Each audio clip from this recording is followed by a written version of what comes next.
Liberal Democrat Front Bench spokesperson Luke Taylor.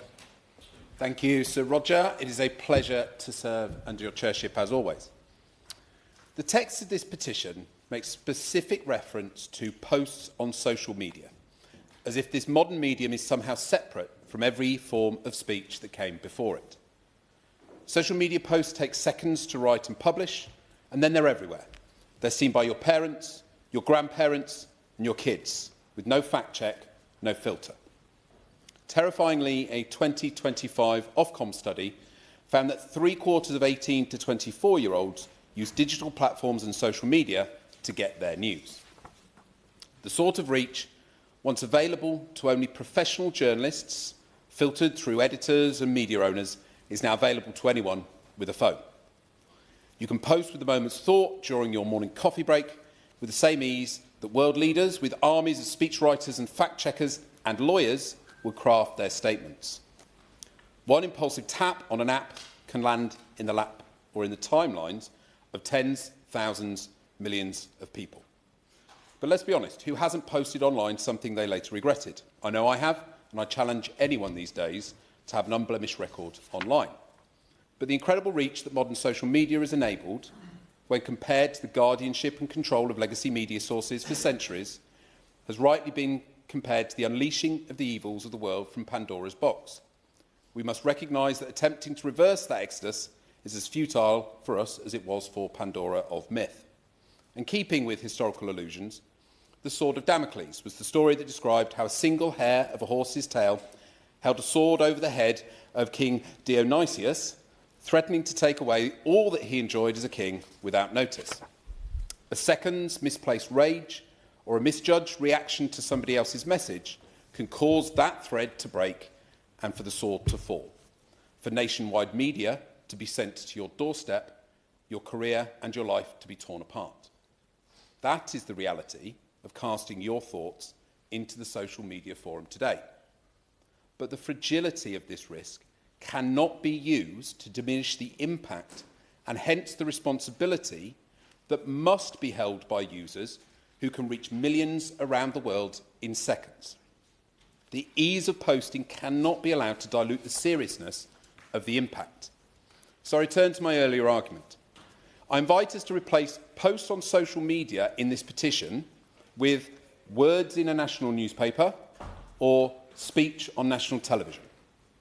Would there be the same uproar or calls for clemency if a journalist or TV presenter had urged their audience to set fire to hotels full of people? I would suggest not. In the case of Lucy Connolly, her post inciting violence against a hotel full of people as riots raged around the country was seen by more than 300,000 people in the 3.5 hours before it was deleted.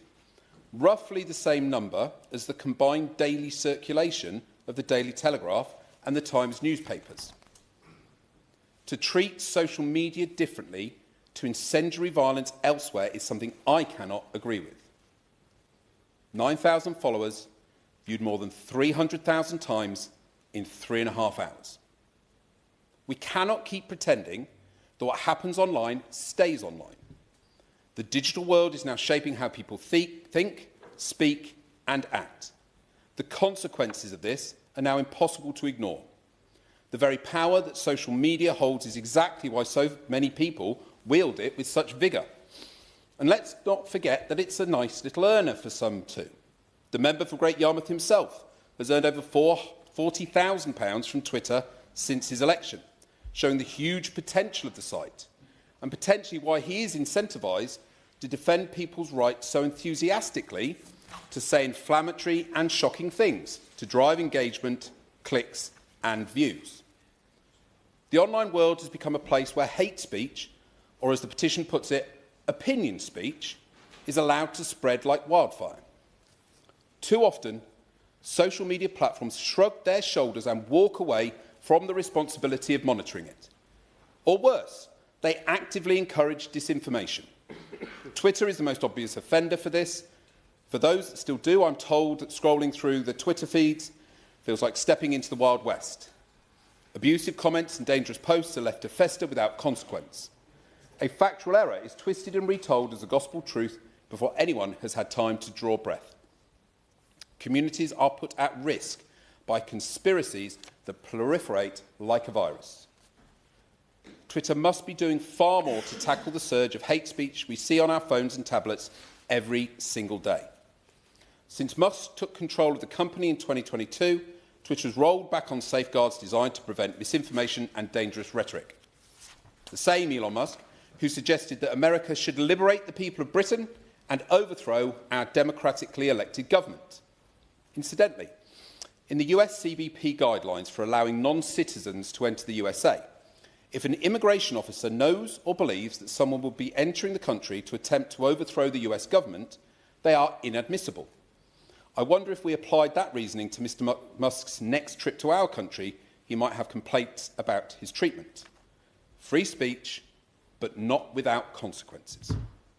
This is a foreign billionaire armed with his global megaphone, fanning division and calling for the overthrow of our democratically elected government. I think we call that treason here. We cannot allow tech oligarchs like this to set the rules for British society.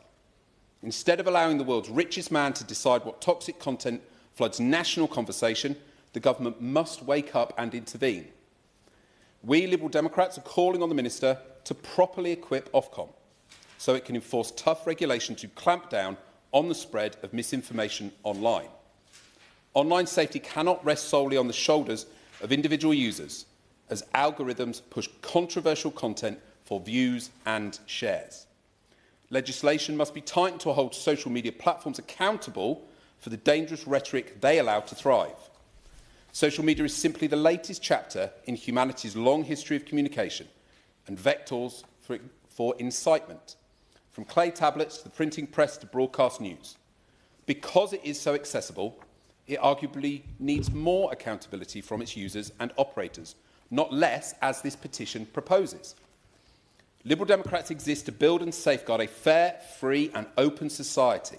We have always and will always stand up for freedom of speech. However, that does not mean there is no accountability for hate speech or speech that incites violence. Those using violence, racist abuse or hate speech must face serious consequences, and we do not support the suggestion in this petition that social media posts should be treated any differently to any other types of speech. Thank you. Opposition front bench, Dr. Kieran Mullen.